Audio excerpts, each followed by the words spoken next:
안녕하세요. 저는 책을 쓰고 만드는 김연경입니다. 오늘은 이런 나를 이해해 줄 수 있을까라는 주제로 이야기를 해보려고 합니다. 그 주제로 이야기를 하려면 제가 쓰고 만든 책들을 빼놓지 않고 이야기할 수 없을 텐데요. 오늘은 제가 쓰고 만든 4권의 책을 통해서 제가 겪었던 우울증에 대해서 이야기를 나눠보도록 하겠습니다. 제가 처음으로 쓰고 만든 책은 우울증을 겪었거나 겪고 있는 20명 정도의 인터뷰이들의 이야기를 담은 아무것도 할 수 있는 이라는 책이었습니다. 이 책은 2016년도에 나왔는데요. 이때 당시만 해도 이런 책을 만들어도 될까 하고 저를 봐주시던 의사 선생님께 가서 여쭤봤습니다. 그때 만들어도는 좋지만 본인이 우울증을 가지고 있다는 사실을 알리는 것은 좋지 않을 것이다 라고 말씀을 주셨어요. 특히나 인터뷰이들의 신상이 노출되지 않는 것이 중요하다고 말씀해 주셨고요. 그때만 해도 개인의 우울증에 대해서 말을 하지 않았던 시기이고 또 내가 우울증을 겪고 있다, 병원에 다닌다라는 이야기를 하지 않았던 시기였던 거죠. 제가 그때 당시 이런 책을 만들게 된 계기는 생각보다 간단했습니다. 제가 대학생 때부터 우울증을 겪으면서 졸업을 하고도 별다른 일을 하지 않았는데요. 나만 이상한 사람인 것 같고 나만 세상에서 소외된 것 같은 생각이 들었습니다. 그때 나 같은 사람들, 또 나와 같이 우울증을 겪는 다른 사람들은 어떤 생각을 하고 살까라는 생각이 들었고 그런 이야기를 담은 책이 있는지 찾아봤습니다. 그런데 우울증에 관련된 책들은 거의 대부분이 전문가의 이야기더라고요. 그래서 저는 저와 같이 우울증을 겪는 다른 사람들의 이야기들을 담아보자, 엮어보자라는 생각을 하고 책을 만들기 시작했습니다. 물론 저도 의사 선생님께서 말씀하신 것처럼 처음에는 당연히도 책에서 스스로를 감추려고 했습니다. 그래야 취업도 하고 사회생활도 할 수 있을 것 같았으니까요. 하지만 책을 내려고 하는 상황이 오니까 이게 정말로 부끄러운 건가 라는 생각이 들더라고요. 책을 내는 제 자신이 우울증을 겪는 것이 부끄럽다고 여긴다면 이 책은 여건이로 제 이름을 걸고 나오는 것이 옳지 않다라는 생각이 들었습니다. 그래서 책 서문을 상담실 앞을 몇 번이고 돌아섰습니다 라는 제 이야기로 시작했습니다. 정말로 대학교 안에 있던 상담실 앞을 몇 번이고 돌아서고 다시 갔다가 돌아서고 한 경험이 있습니다. 왜냐하면 내가 정말로 우울증을 겪고 있는 건가? 내가 치료를 받을 만큼 아픈 걸까 하는 의심이 들어서였습니다. 그 당시에 제 친구들 중에도 비슷한 경우들이 있었는데 모두가 괜찮아지겠지, 나는 아닐 거야 하는 이야기들을 하더라고요. 저도 물론 그랬고요. 그런데 저는 결국에는 일상생활이 어려워지고 학교를 다니기도 어려워지면서 상담실에서 상담을 받고 약물 치료를 권유받아서 병원에 다니게 되었습니다. 그렇게 저는 처음에는 우울증으로, 그 다음에는 불안장애와 공황장애로, 또 지금까지는 조울증으로 치료를 받고 있습니다. 그 당시에는 책이 나름대로 주목을 받으면서 몇 가지 질문들을 많이 받게 되었는데요. 많이 들은 질문 중 하나는 책을 내고 괜찮아졌나요? 하는 질문이었습니다. 이 질문에 대한 답에는 제가 책을 내던 시기에는 꽤 괜찮아졌어요 라고 많이 대답을 하게 되더라고요. 왜냐하면 제 인터뷰를 보고 누군가에게는 조금의 희망이 되지 않을까 하는 생각이 들어서 그렇게 답변을 해왔었는데, 사실 많은 분들이 생각하시다시피 한 가지 사건으로 사람이 확 괜찮아지기는 어렵잖아요. 어려웠지만 저는 그렇게 답해 왔었습니다. 괜찮아졌다고 답을 해왔었습니다 라고 말한 까닭은 제가 이 책을 내고 2년 정도 후에, 정확히는 1년 반 정도가 지난 후에 폐쇄병동에 입원을 하게 되었기 때문입니다. 그 이유는 자살사고와 알코올 중독 때문이었습니다. 술만 마시면 죽고 싶다는 생각이 드는데 매일 술을 마셨어요. 그게 컨트롤이 되지 않았고요. 그래서 그때 당시에 병원을 귀찮다는 이유로 잠깐 안 다니고 있었는데 한 분께서 병원에 다시 가보는 게 어떻겠냐라고 이제 추천을 해주셔서 다시 병원에 가게 되었습니다. 처음 간 병원에서 또다시 또 다른 병원으로, 또 다른 병원으로 이렇게 이동을 하면서 처음 병원에 간 후로부터 사흘 뒤에 저는 폐쇄병동에 입원을 하게 됩니다. 폐쇄병동에는 문이 이중으로 되어 있었고 되게 많은 제약들이 있더라고요. 그래서 저도 처음에는 굉장히 무서웠고 언제까지 있어야 하나 싶기도 하고 또 심심하기도 하고 다양한 생각들이 들었어요. 그래서 그때 노트를 한 권 사서 어떤 생각을 했고 어떤 일들이 있었고 어떤 이야기들을 했는지에 대해서 매일매일 쓰기 시작했습니다. 그리고 병원에서 나와서 만든 책이 폐쇄병동으로의 휴가라는 책이 되었습니다. 이 책에는 말씀드렸다시피 제가 병동에서 만난 사람들과 했던 생각들, 있었던 이야기들을 담았습니다. 네, 이 책을 만들게 된 까닭도 아무것도 할 수 있는 을 만든 까닭과 비슷했는데요.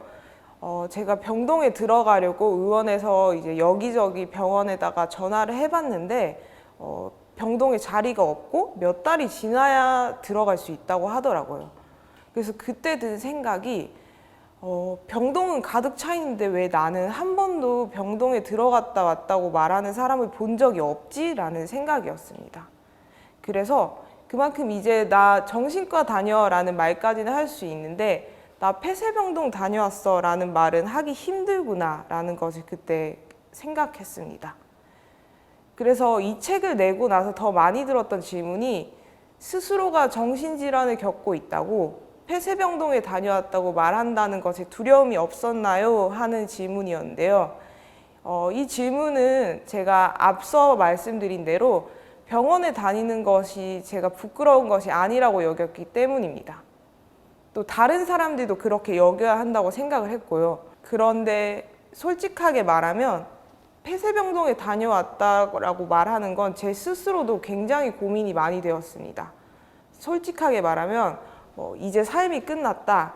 사회가 나를 받아주지 않겠지? 라는 생각이 들더라고요.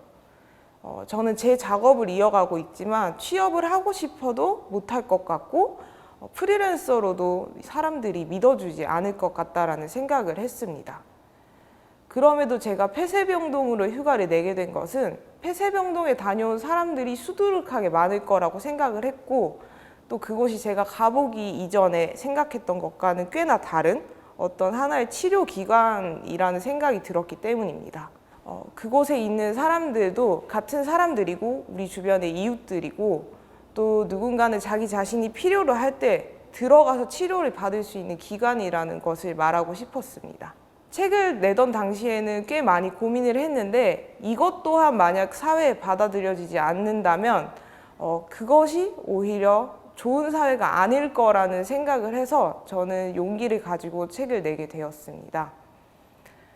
네, 덕분에 꽤 많은 분들께서 자신도 병동에 다녀왔고 이런 책을 내줘서 고맙다는 말씀을 주로 해주시기도 했었습니다. 또 그 다음으로 낸 책이 망가진 대로 괜찮잖아요 라는 책입니다. 이 책의 부제는 깊은 우울에서 함께 했던 책과 음악 그리고 영화입니다. 말 그대로 우울 속에서 힘이 되었던 혹은 감명을 받았던 책과 음악, 영화에 대한 에세이를 14명이 함께 쓴 책인데요. 이 책의 내용 중에서 제가 굉장히 좋아하는 재은 작가의 구절을 한번 읊어드리도록 하겠습니다.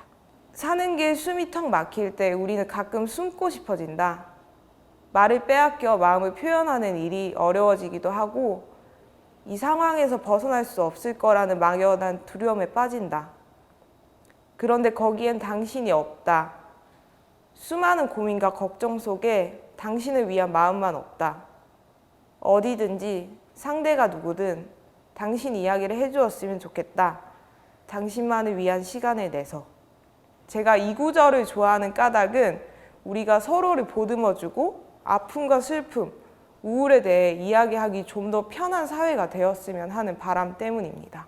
그래서 제 주변 사람들에 대한 이야기를 잠깐 해보면 많은 분들께서 제 주변에는 제가 정신과에 다니고 치료를 받는 것에 대해 응원해주는 사람들만 가득하다고 생각하시는 분들이 계세요. 하지만 저도 처음 병원에 갈 때에는 부모님께서 약에 부작용이 있지 않겠느냐라고 하시면서 말리시기도 하셨고 주변 친구들로부터 우울증이 실제 하는 병이냐 우울증을 앞세워서 이해받으려고 하는 것이 아니냐 하는 이야기들을 종종 듣기도 했습니다. 물론 책을 내고 나서도 그런 댓글들이나 이야기들을 듣기도 했고요. 그럼에도 제가 이런 책을 내는 일을 그만둘 만큼 큰 상처를 받지 않았던 이유는 다행히도 주변에 좋은 사람들이 더 많아서라고 생각을 합니다. 제가 그것을 자랑하려고 하는 것은 아니지만 운이 좋게도 그랬습니다. 하지만 저도 주변 사람들에게 좋은 사람인가? 아까 읊어드린 구절에서처럼 내 자신이 잘 들어줄 수 있는 사람인가? 잘 말할 수 있는 사람인가? 라고 생각을 해보면 사실 그렇다고 말하기가 어려울 것 같습니다. 지난해와 올해에도 제 주변에서 세상을 등진 친구들이 있습니다.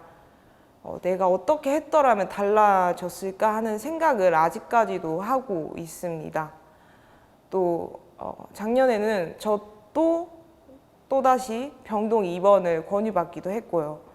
그래서 아직까지도 잘 말하지도 잘 들어주지도 못하는 사람이라는 생각을 합니다.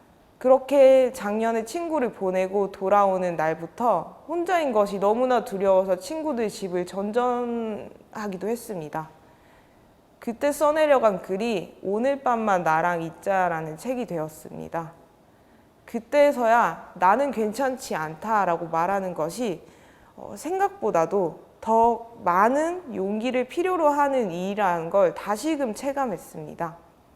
친한 친구들이더라도 가족들이더라도 사람들 앞에서 괜찮지 않다고 말하거나 또 우는 일이 당시까지도 너무나 부끄러운 일처럼 여겨졌는데 다행히도 방 한켠과 마음 한켠을 나누어주는 친구들이 있었습니다. 이 책을 쓰고 만드는 과정에서 사람들 앞에서 울어도 됨을 다시금 알았습니다.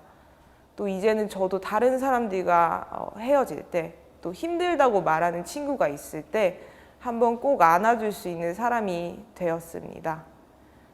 서로 안아주는 것만으로도 체온을 나누는 일만으로도 저는 조금 더 나은 세상이 될 거라 믿습니다. 주변에 마음앓이를 하는 사람들이 있다면 지금 당장 한번 안아봐 주거나 안부 인사를 전해주는 게 어떨까요? 만약 당신이 아프다면 누군가에게 안아달라고 한번 말씀해 보는 건 어떨까요? 물론 처음엔 어렵겠지요. 하지만 분명 괜찮은 하루가 될 것이라고 믿습니다. 울지 않아도 되는 하루가 되길, 울어도 괜찮은 하루가 되길 바라며 김연경이었습니다. 감사합니다.